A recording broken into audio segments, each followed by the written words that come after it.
You needed a job. They made billions keeping you searching.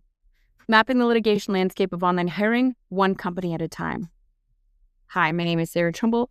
I'm founder and CEO of the Job Applicant Perspective, the first anonymous user reviews for job ads across the U.S. This level of go-to-market awareness as well as public service. I'm running a paradigm shift, and I need to make these videos available, this information available in a variety of formats to help the cause. This is a long one, so I'm just going to get started. This is the second installment in a series that examines the online hiring industry company by company, using their own public record as the source material and basic market structure as the baseline. Workday is next. For this case, we can track 3 previous failure modes: filtering versus matching, no job seeker UX, and no tech support or FAQ, and add on a 4th from our original framing, white labeling. Taleo showed what it looked like when a company builds a hiring system that only faces one direction. Workday shows what happens when that system also disappears behind someone else's name. Workday Incorporated filed its S-1 in 2012 and remains a public company today. Unlike Taleo, whose record froze at acquisition, Workday's filings are continuous and current. That means the architecture isn't preserved in amber, it's operating right now, describable in the company's own ongoing disclosures. The receipts aren't just public, they're still being filed. Caveats. The same 2 caveats from the first installment apply here and will apply to every installment in this series. First, I'm not a lawyer. I'm a structural systems theorist working from first principles of economics and publicly available data. The goal is not to make legal claims, it's to make a system visible. Second, this is an evolving body of work. As with all of my work, the analysis will sharpen with time and experience. This is not a failure of the method, it is the method. The method does not vary. If you have not read the framing piece, it lives previously in the Substack. And if you haven't read the first installment on Taleo, I'll put links to those things. So, yeah, 5 known failure modes. And the one about 1.9 billion from last time. Who this is for: job seekers, still the largest group in the system, still the least represented in its design. Small businesses still paying for market pollution they did not create, now competing against employer-branded career portals that look custom-built but run the same hidden filtering infrastructure underneath. Municipalities still carrying the downstream costs. I've mapped these costs in detail, local costs of a broken labor market. Public policy, legal practitioners, economists, the architecture of harm documented in the Taleo installment appears in a different company's filings. A 4th failure mode, white labeling, introduces a new dimension. The framework holds, the case construction remains yours to make. What a real 2-sided labor market would require. The measuring stick hasn't changed. In a real 2-sided market, both sides need to see what is happening, receive feedback when they act, and access tools that allow them to participate meaningfully. Not identical tools, not identical outcomes. Symmetry in the basic infrastructure of participation. That was the standard in the first installment. It is the standard here. What Workday marketed? Workday described itself in its own SEC filings as a system designed to help organizations manage their people. The language is consistent from the company's founding narrative through its most recent annual report. In 2012, S-1, filed at the moment of its initial public offering, Workday described itself as a leading provider of enterprise cloud-based applications for human capital management. It promised applications designed for the way people work today, offering a consumer internet experience that would enable all members of an organization to participate. The language of broad benefit appears throughout. Better decisions, better visibility, better outcomes for the whole workforce. By fiscal year 2026, Workday had grown to more than 11,500 customers, including more than 65% of the Fortune 500, with more than 75 million users under contract. Revenue had reached $9.55 billion. The company now described itself as, quote, the enterprise AI platform for managing people, money, and agents. The product narrative evolved. The architecture beneath it did not, at least not for one side of the market. What Workday built, who it was built for, and what was absent from its design are documented across 12 years of continuous public filings in the recruiting sector. This is what we're going to look at next. Failure mode 1, filtering versus matching. A matching system optimizes for connection. It succeeds when the right person reaches the right role. Its failure mode is a missed fit, a false negative. The system is built to detect and correct. A filtering system optimizes for volume reduction. It succeeds when it eliminates candidates efficiently. Its failure mode is also a false negative, a qualified person screened out, but one the system has no mechanism to detect because the candidate's outcome was never part of what the system measured. The architecture of omission. The most revealing part of a public record isn't always what is written. It is the sudden jarring silence where detail ought to be. When Workday describes the tools it builds for employers, the language is exhaustive. In the fiscal year 2026 10K, Workday Financial Management is described with granular precision. General ledger, accounts payable, accounts receivable, cash management, asset management, and procurement. Workday HCM receives the same treatment, detailing everything from workforce lifecycle management to succession planning. But when the focus shifts to the system that decides the fate of the job seeker, the details vanish. For over a decade, from the product's launch in 2014, remember Workday started in 2012, but Workday's recruiting feature started in 2014. Through the fiscal year 2026 10K, Workday recruiting was summarized in essentially one static sentence. No features, no mechanism, no description of how a match is actually made. Quote, Workday recruiting is an end-to-end application that supports the needs of candidates, hiring managers, the interview team, and recruiters. That's it. Workday provides a full map of how it helps a company close its books. It provides a black box for the tool that determines whether a human being can feed their family. But the silence wasn't just an omission, it was load-bearing. Because by Workday's own submission to a federal court, that one sentence was covering for a system that scored, sorted, and rejected 1.1 billion applications during the relevant period. The mechanisms that determined whether people could feed their families did not exist in the filing. They existed only in the outcomes those people lived and in the revenue Workday reported. We make no accusation. We simply observe Workday's own behavior in their own SEC documents. The black box forced open. Well, Workday's annual filings declined to describe federal litigation forced into the record. In February 2023, Derek Mobley sued Workday, alleging its AI screening tools enabled systemic discrimination. This is Mobley versus Workday.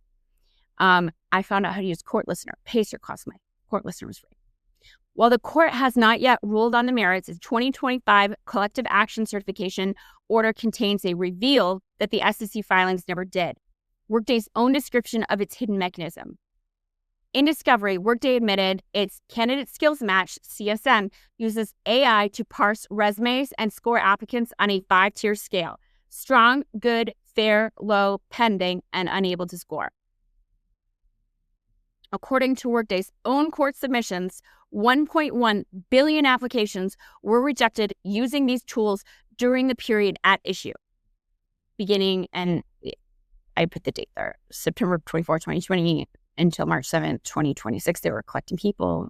Anyway, you can check out the thing yourself. It's docket number 128, page 19. By fiscal year 2026 10K, Workday had acknowledged the litigation in its risk factors, yet its product descriptions remained unchanged. They knew, and they didn't change the product descriptions. And everybody was cool with that. The 2-tiered market failure. Workday's public filings are a map of corporate priorities. Across 14 years of annual reports, they track customer count, revenue growth, and subscription backlog. They do not report a single metric for candidate outcome, match quality, or higher retention. To an investor, the system is a success because the revenue is rising. To the market, the system is a failure that operates on 2 devastating levels. Number 1, the individual level, the silence feedback loop. Because the system provides no signal, candidates cannot distinguish between a rejection and a technical glitch. The only rational response to this silence is to increase volume, to spray and pray. As candidate volume surges, employers respond by tightening the filters. This is a classic Nash non-converging equilibrium. Every participant makes the correct logical choice for themselves, yet the aggregate result is a disaster for everyone. Like Taleo, Workday didn't solve a market failure, they industrialized it. By charging for the filters that necessitated more filtering, they became the only party profiting from the inefficiency that they themselves created. Though in Workday's case, this filter being wrapped into their HCM software suite makes the water muddier for employer liability. It definitely doesn't erase the possibility, especially in a globally scaled market like this. For me, I will speak only to what I can document and note.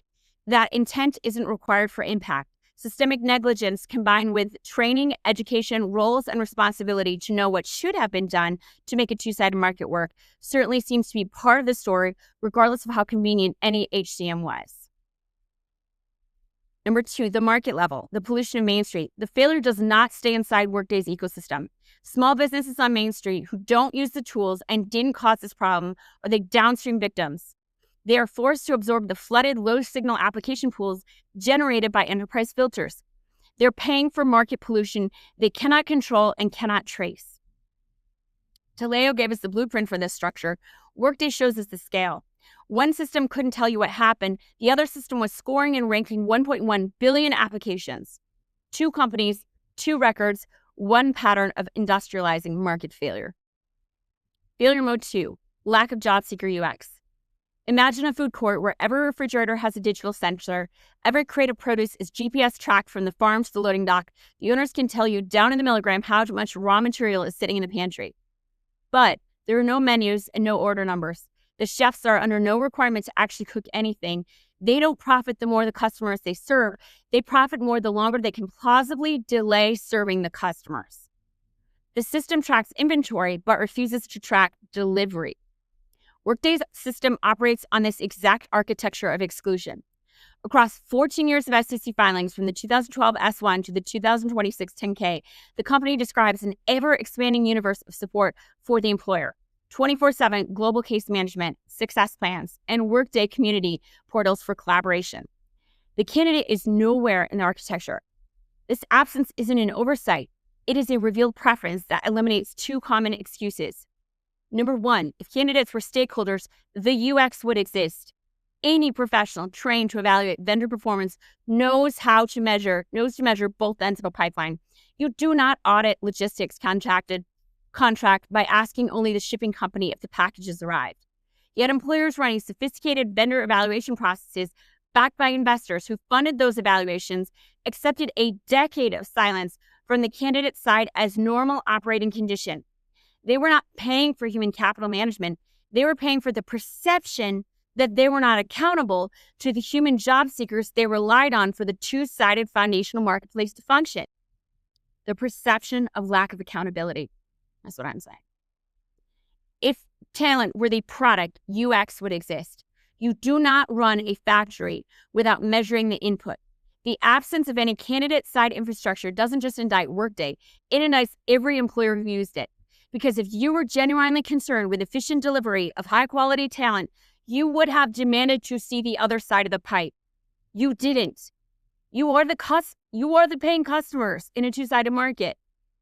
Disney parents, the parents buying tickets to Disney, cannot complain that kids aren't happy at Disney World, like when the rides are always broken and they keep paying for it anyway. Like, that is the responsibility of paying customers in a two-sided market. Which means the efficiency claim was never the point. And we don't have to infer what was. Workday told a federal court, by their own submission, 1.1 billion applications were rejected using their tools during the relevant period. Quoting from myself last December in another article I wrote about Workday, Workday didn't fail to serve job seekers by accident. The system is designed to deliver exclusion, generating revenue by denying access to employment at scale with no meaningful accountability layer. No dedicated regulator, no federal guidance. What existed was removed in January 2025. No feedback loop. Job seekers are the unpaid workforce in a market they cannot opt out of, often without even knowing what an ATS is because the system itself is invisible on job postings. Failure mode 3, the architecture of neglect. Every system fails. At the scale Workday operates, 75 million users and 11,500 organizations, failures are operational certainties. Keywords misfire, glitches delete applications, qualified candidates fall through the cracks that have nothing to do with their merit. The question is, whose failures get caught? Workday's answer is documented across its entire history. In every 10K since 2012, customers receive 24/7 support, dedicated success managers, and technical guidance. In every one of those sentences, customers means employers. The math of this neglect is staggering. According to the Bureau of Labor and Statistics, HR professionals represent less than 1% of the U.S. workforce. Yet Workday allocates 100% of its support infrastructure to this sliver of the market, which has the only participants with the mobility to leave.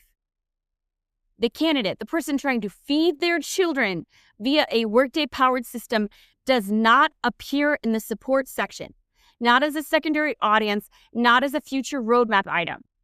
The consequence is structural. The system cannot distinguish between working correctly and failing on the candidate side.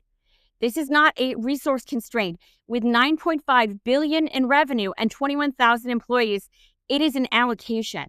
Workday chose in 2014 to build a recruiting house where the doors only open for the landlord, and they have never revisited that choice.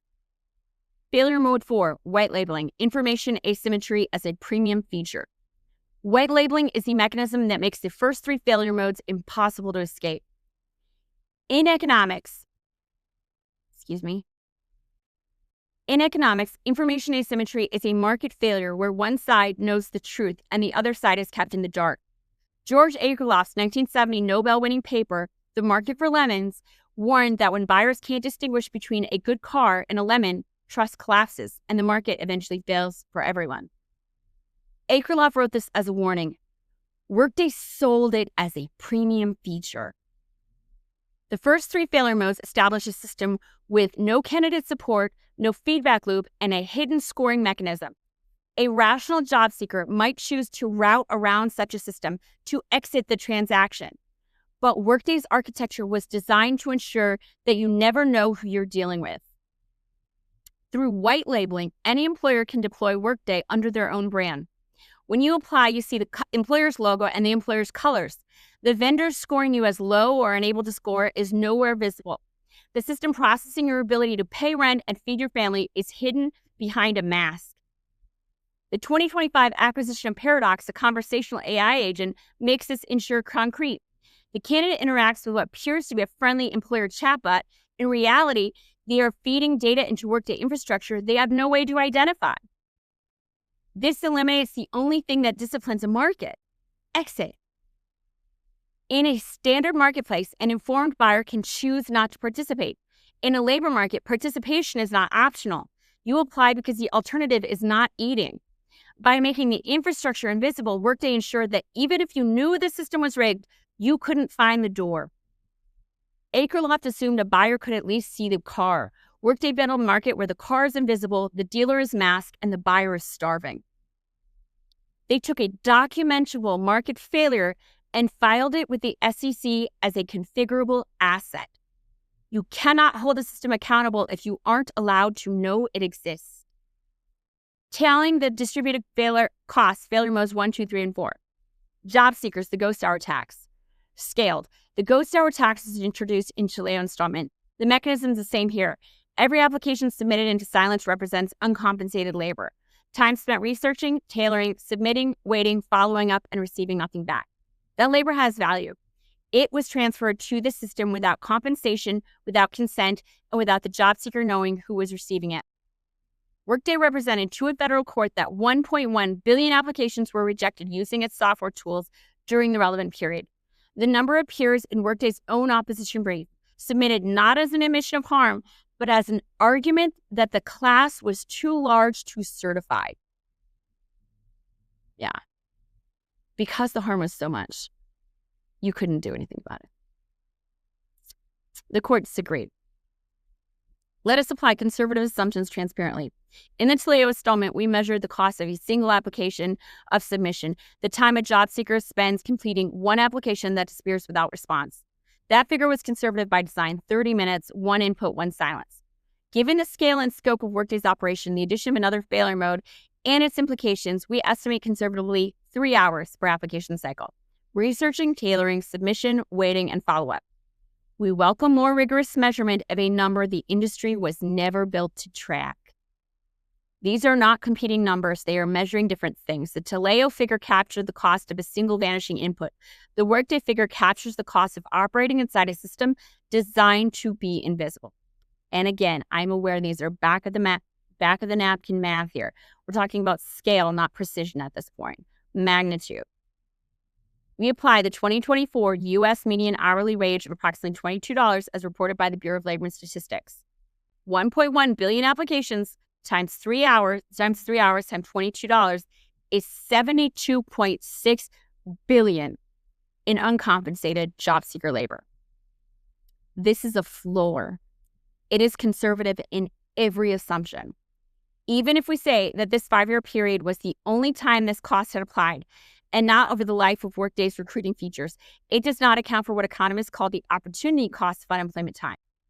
In this case, the opportunity cost of unemployment is the value for what the time would have produced if not consumed by the black box. Research published in the journal Political Economy by Chodro, Reich, and Carbarambernes, 2016, co-produced with the Federal Reserve Bank of Minneapolis, established that the true opportunity cost of unemployment time includes foregone home production, foregone public benefit, eligibility, and foregone consumption value of non-working time, components that consistently exceed the raw wage loss. Applying the conservative end of that range as a multiplier, the ghost hour tax base yields an adjusted figure of approximately $106.7 billion. Applying the high end of their estimates yields $145.2 billion. We use neither as our headline. We use $72.6 billion because the number that requires only one uncontested input. The paper's own data suggests the true figure is substantially higher. By how much depends on assumptions the system was never built to measure. The absence of instrumentation itself is part of the cost. White labeling adds a dimension that Chaleo installment did not capture. A job seeker who had reason to avoid Workday could not act on that reason. The system was designed to be invisible behind employer branding. The white labeling tax is not additive to the ghost hour tax, it is multiplicative. It is the mechanism that ensures the ghost hour tax keeps compounding because an invisible system cannot be avoided. To contextually scale this extraction, the $72.6 billion ghost hour tax is 7.6 times larger than Workday's entire fiscal year 2026 revenue of $9.552 billion, as reported in the company's own SEC 8K filing data in February 2026. For every $1 of revenue Workday reported to investors, its architecture extracted approximately $7.60 in uncompensated labor from the job seekers who depended on it. Job seekers who, through white labeling, could not even identify the vendor behind the mask. Number 2, the small business tax, the noise floor, and market pollution. Small businesses are the secondary victims of every failure mode this architecture produces. They never chose Workday. They never signed a contract with it. Many have never heard of it. And yet they're paying for its existence in wasted hours, lost candidates, suppressed wages, and a competitive disadvantage they cannot diagnose because the cost is invisible by design. This is information asymmetry operating on both sides of the market simultaneously and in a form more damaging than what job seekers face. I mean, depends on how you see it. Like economically more damage versus personally. It's a little bit different. Anyway, depending how you look at it, sorry. I realized it sounded a little bit callous. Job seekers have at least begun to understand that an opaque system exists. That's what I mean by this. Even if they cannot see it, small businesses often don't know what they're competing against at all. They're diagnosing a wound without knowing what caused it. That's not just information asymmetry. It is asymmetric of awareness of the asymmetry itself. The mechanism operates through 4 compounding failures. Volume trap. Because enterprise systems taught job seekers that most applications disappear without response, seekers respond rationally. They spray and pray. This noise does not stay inside the enterprise ecosystem that produced it. It spills into the inbox of local hardware store, regional accounting firm, family-owned logistics company.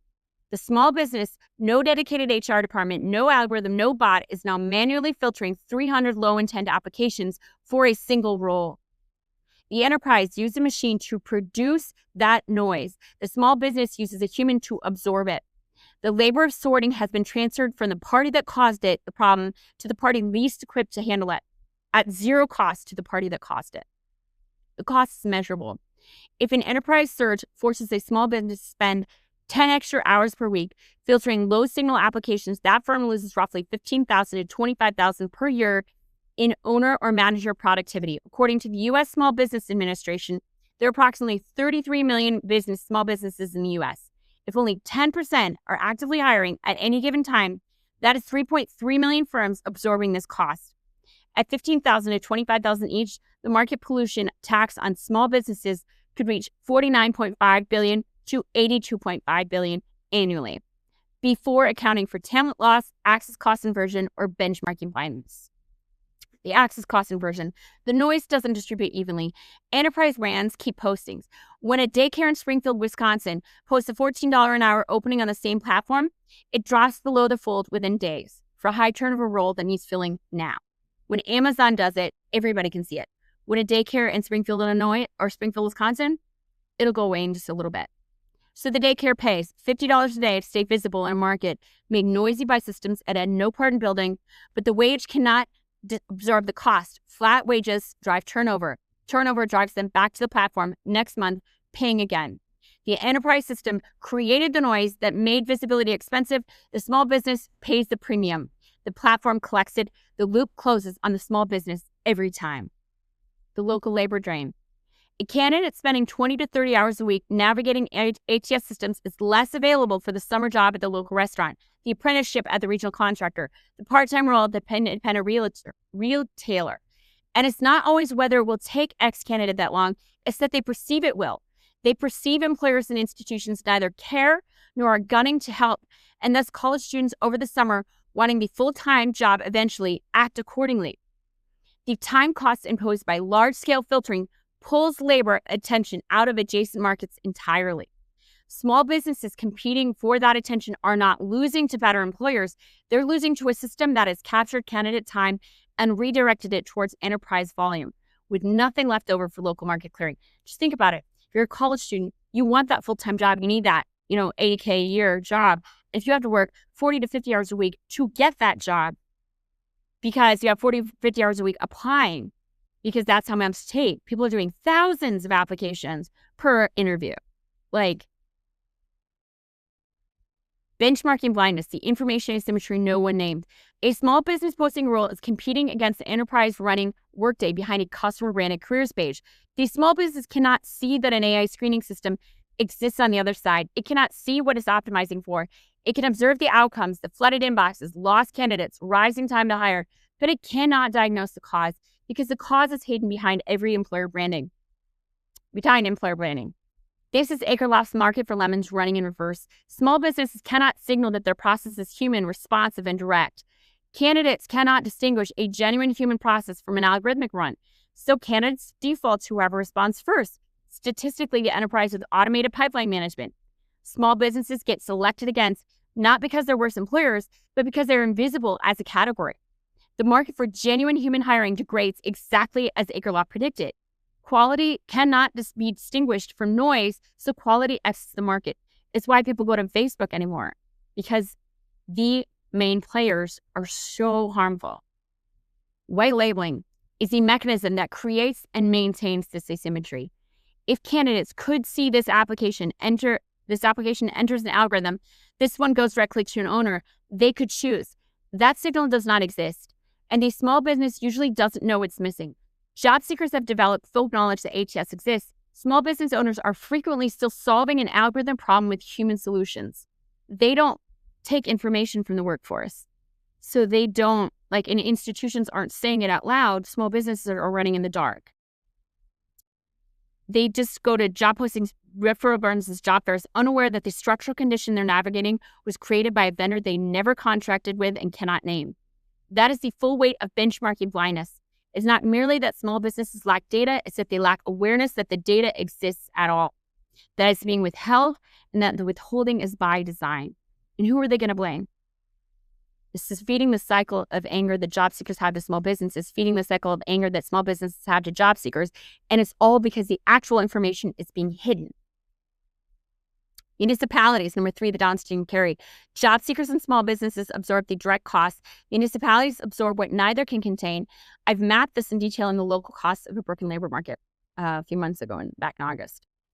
Extending job search duration produces measurable downstream costs. Frictional unemployment extends the gap between tax revenue projected and tax revenue collected. Safety net utilization increases. Unemployment insurance, food assistance, housing support, workforce boards, and employment agencies lose the ability to advise residents effectively because they cannot map infrastructure that was designed to be unidentifiable. Applying Okun's law, the well-established empirical relationship between unemployment, GDP, established by Arthur Oken in 1962, each 0.1% increase in the structural unemployment rate corresponds to approximately $56 billion in foregone annual input against a 2024 U.S. GDP of approximately $28 trillion. The scale of search friction documented here, 1.1 billion applications processed without signal, feedback, or correction, represents a measurable contribution to that structural rate. By how much? It's a question the system was never instrumented to answer. Cumulative picture, the $72.6 billion ghost hour tax is a floor for job seeker labor for the last 5 years alone. It does not include the opportunity costs that labor search economists have documented, which puts the true figure to $100.67 billion on the low end to $145.2 billion in the high end. The $49.5 to $82.5 billion small business productivity drain, the $56 billion in annual GDP output that Oken's law attributes to each 0.1% increase in structural unemployment, a figure that architecture demonstrably contributes to, but was never built to measure. The municipal carrying costs, the safety net draws, the tax base erosion, the workforce boards advising a population through infrastructure they can't see. This extraction is the result of a deliberate infrastructure inversion. According to Workday's own SEC filings, the company employs 21,000 people as of January 2026, all allocated to serve its approximately 11,500 paying customers. It allocates zero support infrastructure to 1.1 billion applications submitted by the job seekers who actually power the system. The system is actively cancerous, and the people can't shut it off. No one can shut it off except for the people who aren't listening. The disparity is not an oversight. It's harming everyone. It's a resource allocation. It costs $0 to ignore a billion people. 2 companies, 1 pattern, costs distributed across 3 populations who had no contractual relationship with the vendor and no visibility to the system. That is the architecture. Those are the costs. The receipts are public.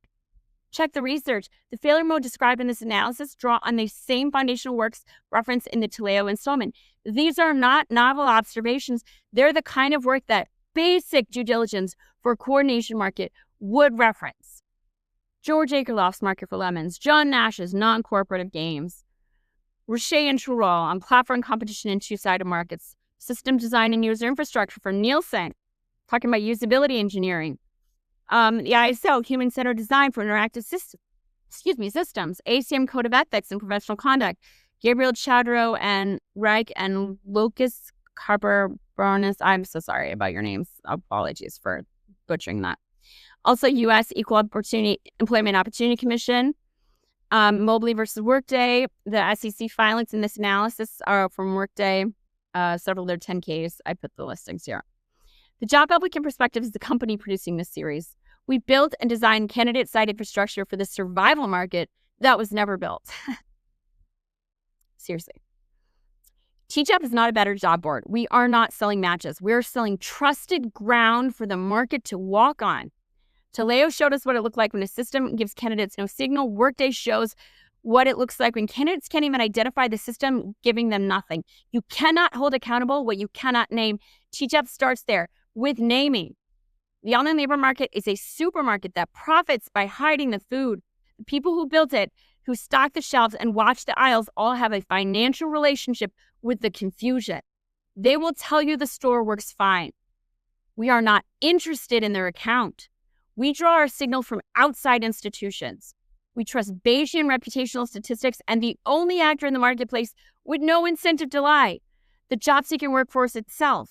We are interested in the hungry person who just wants to make dinner for their family and cannot afford anything or cannot find anything but plastic bread and styrofoam potatoes.